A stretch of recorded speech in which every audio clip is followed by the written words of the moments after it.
For more on what is actually happening in the Amazon, I'm joined by Moira Burse. She's a finance campaign director for Amazon Watch, which is an advocacy group trying to protect the rainforest. Let me start with just the sort of top line as a group that works to protect the Amazon of why are these fires happening? Why is it so bad this year?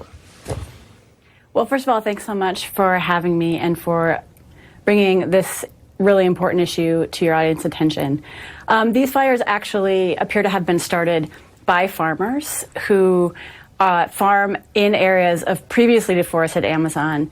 They apparently started these fires both to clear more land for agribusiness, but also as a sort of homage or a signal to Bolsonaro that they were hearing his calls to open the Amazon for business, that they were hearing his calls that the Amazon should be raised for profit making. And so they were answering his call. Wait, so this, I mean, the year-over-year data is crazy on this, right? Where this is a huge increase year-over-year. So what you're saying is that, like, this is the policy playing out. These are people taking the signal from Bolsonaro and setting the fires themselves to clear land. That is there's evidence of that? Yeah, so several Brazilian news outlets have went to this region and interviewed these farmers, and they're quoted as saying that they did this to clear land for agribusiness and inspired by Bolsonaro and his rhetoric. What are the stakes here for folks that are watching this? I think everyone viscerally is horrified. I think we all grew up hearing about the Amazon and deforestation. The first time I was in the Amazon and I saw a part that had been deforested and chopped down, I was like sort of blown away. How important is this from a climate perspective? This is extremely important from a climate perspective. You referenced in your opening remarks the ways that rainforests and really dense tropical rainforests like the Amazon serve two climate protection purposes. They both absorb carbon when they are standing, and so the destruction, whether by logging or fires, eliminates that possibility of their carbon absorption.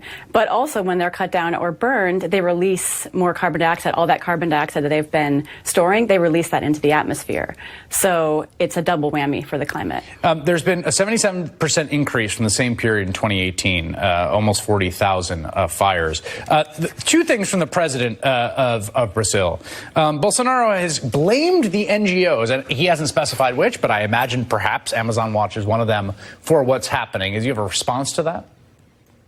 Well, as I said earlier, there's a clear admission from Bolsonaro supporters that they're the ones that started this.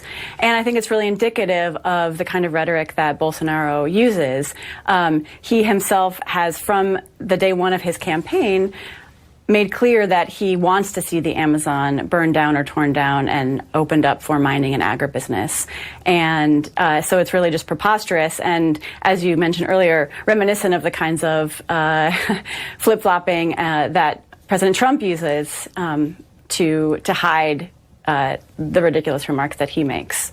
Are there things, final question, are there things the international community or people that are watching this right now and feeling that feeling of sort of like impotent sorrow can do?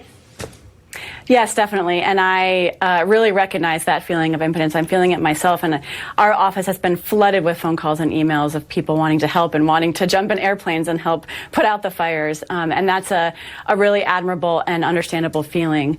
Unfortunately, those of us here in the States and around the world, regular citizens or small NGOs like Amazon Watch, we can't go hop in a plane and put out fires, both logistically, but also because that's the responsibility of the Brazilian government. But there is a lot that we can do.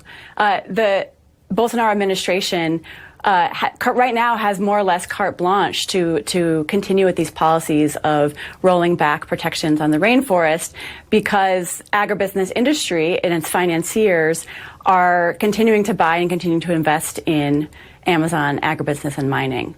Amazon Watch did research just this spring that traced those supply chains and traced the financial flows into the agribusiness industry in the Brazilian Amazon. And we need to be holding those companies accountable. Amazon Watch is the organization where you can find that information. Moira Burse, thank you very much. Thank you.